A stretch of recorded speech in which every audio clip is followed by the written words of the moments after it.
employees to get answers, information, when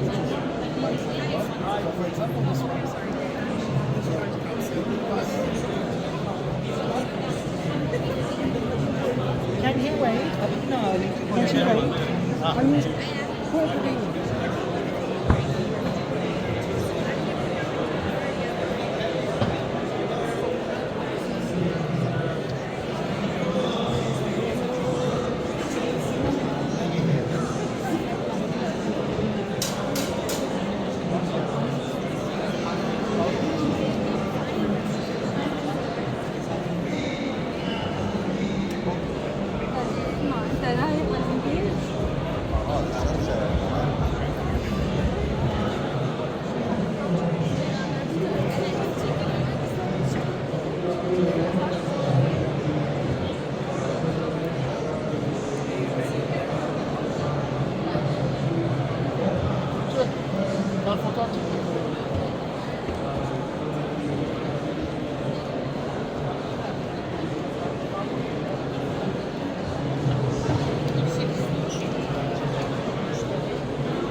मैंने एक और partner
list. I'm gonna give you a quick 30 seconds to just draft your list.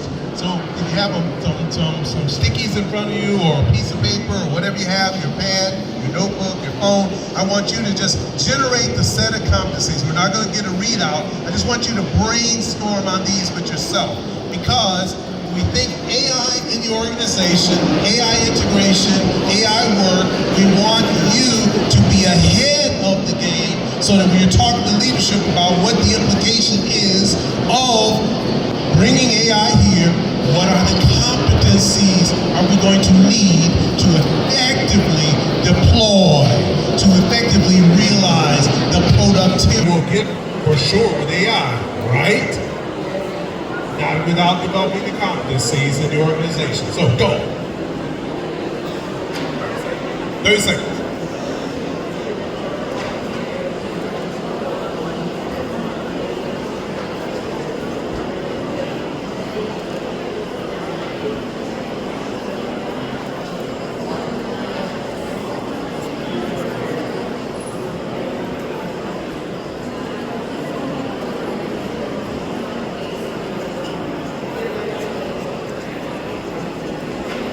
I do sports announcings. Here we go. 10, 9, 8, 7, 6, 5, 4, 3, 2, 1, and into the half. All right. That's what I've got. I'm not doing it again. Okay. So again, take this list, keep building on it, and now do some research with it. And guess what? You've now created the foundation for some influence. Now, I want to go back to a point about this transparency, okay?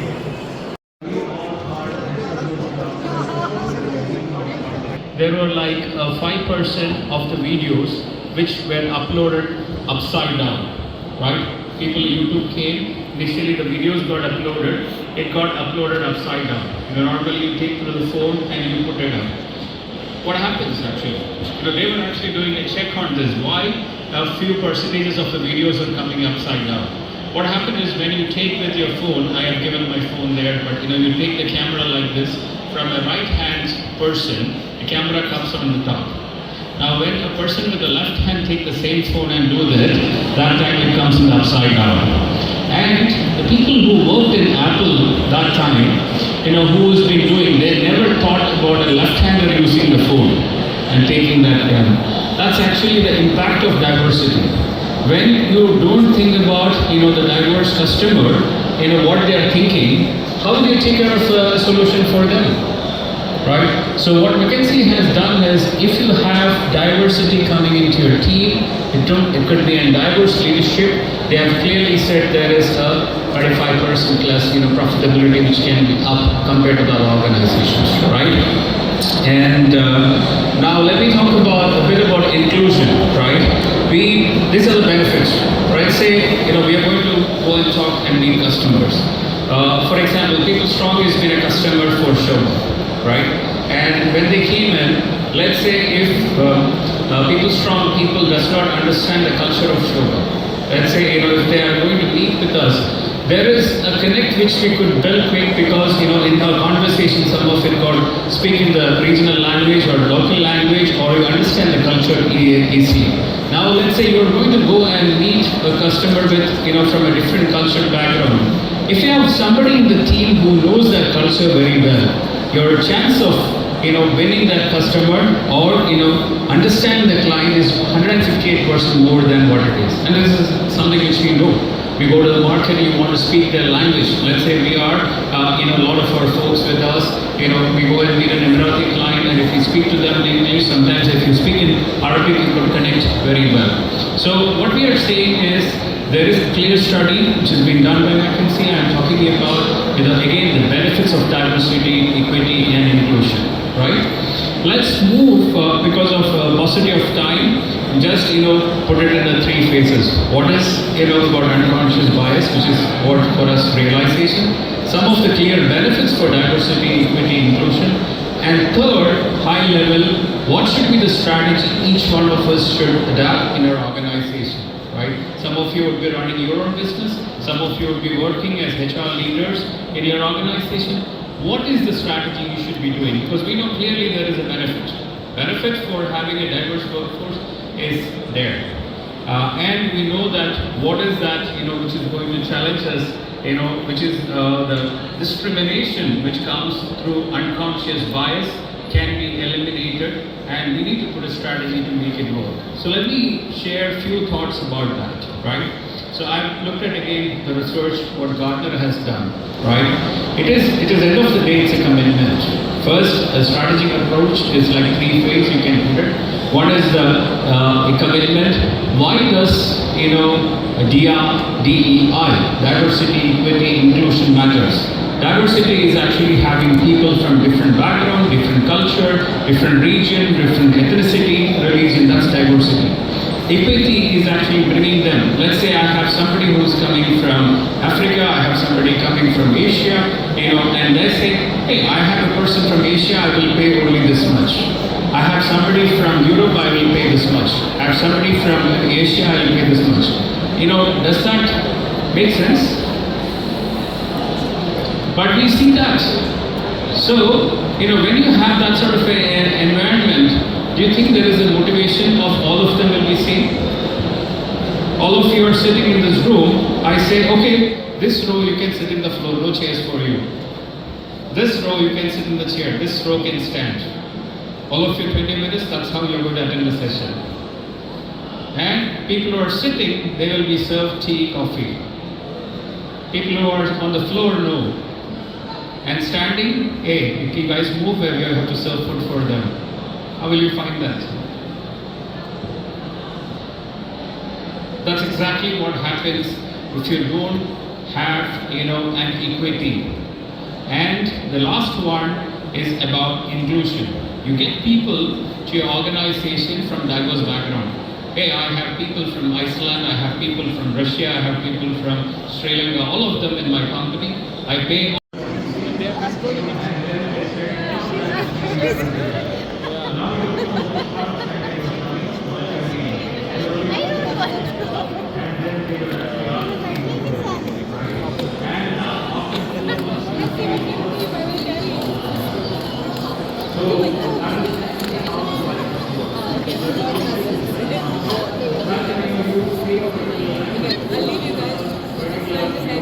Then look at it. So it may or may not relate to every aspect of an employee value proposition, but look at a transaction. Hi, good afternoon. Thank you so much for that session.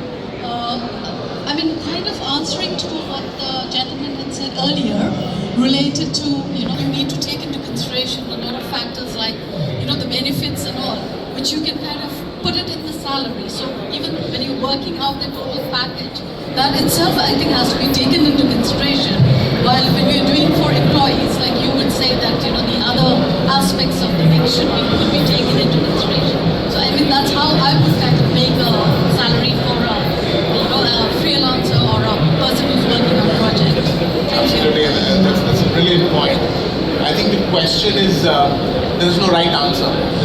Why is a person a freelancer? Is it because it's giving the person more flexibility, ability to make more money on the short term? Is it allowing that individual to have a career progression somewhere else? So I think the question really lies on what is the kind of people you're trying to hire. If you're hiring a freelancer investment banking professional, that would be very different from a freelancer creative director or a freelancer who's working in gigs like events and so on and so forth. So what is it that you're trying to drive? What is the demographic that you're trying to drive? Again, we go back to the VP principles of those individuals. A lot of times a conversation with these freelancers would also help clarify these things. So not always pay. A lot of times freelancers probably want an entry into a regular workforce, and this is a means to an end to get.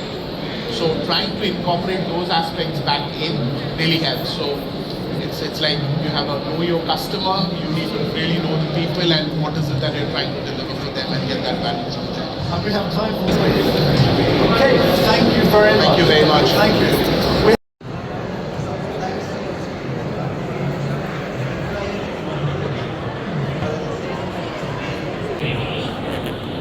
HR seems to be a very philosophical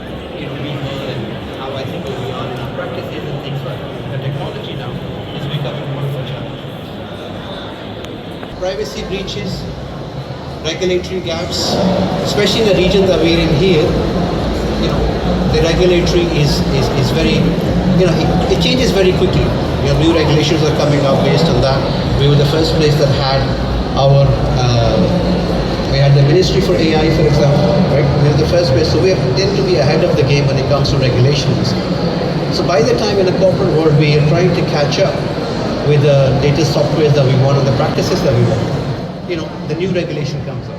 So as HR leaders, we need to make sure that we have a robust and flexible system through which we can be flexible to change. And this is why it works for us in terms of having all this development done internally, because we are more agile in terms of developing our solutions.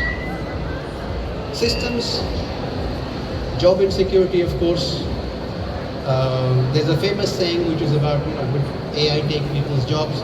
No, AI will not take people's job, but somebody who works well with AI might take your job. So it's about how well do we adopt AI into workplace, right? It's about facing what the challenge is, how do we implement it? So why does it matter? Why does it matter? Us being in people business is critical in terms of, what decisions do we make? Because the decisions we make in people department, HR, learning and development, whatever, promotion, structures, etc., everything, it affects people's lives. It affects people's livelihood. It affects their ambition. It affects their careers. It's massive in terms of what do we decide to do. So that's the problem that we have. Brand damage. You might have known of some organizations in terms of when you get the AI wrong, it has a huge impact in terms of your brand and how you perceive your people and how you perceive the value, and then how much value did you put on them before you implemented these new systems and new technologies. And the last one is in terms of how inclusive we are every day, in terms of inclusivity, in terms of diversity. We've been looked at closely and closely in terms of how fair we are and how inclusive we are in terms of when we are dealing with our people, etc. So these are the challenges that we have. And just because we are in HR and we create policies and we implement those policies, and because we can do this, it doesn't mean that we should do it. Just because there's a system that we have developed which brings a lot more efficiency, etc. What HR's job is to look at, is this ethically the right thing to do or not? Is this something that will affect any of these elements or not? It started penalizing stuff in terms of the gender balance and so on and so forth, etc. Other implementation which was about video interviews, which failed because of facial analysis and almost borderline racism and things like that, etc. So those things happened. And again, another system in terms of implementing, how they implemented the issues they had, that actually resulted in implementation of an ethics board itself.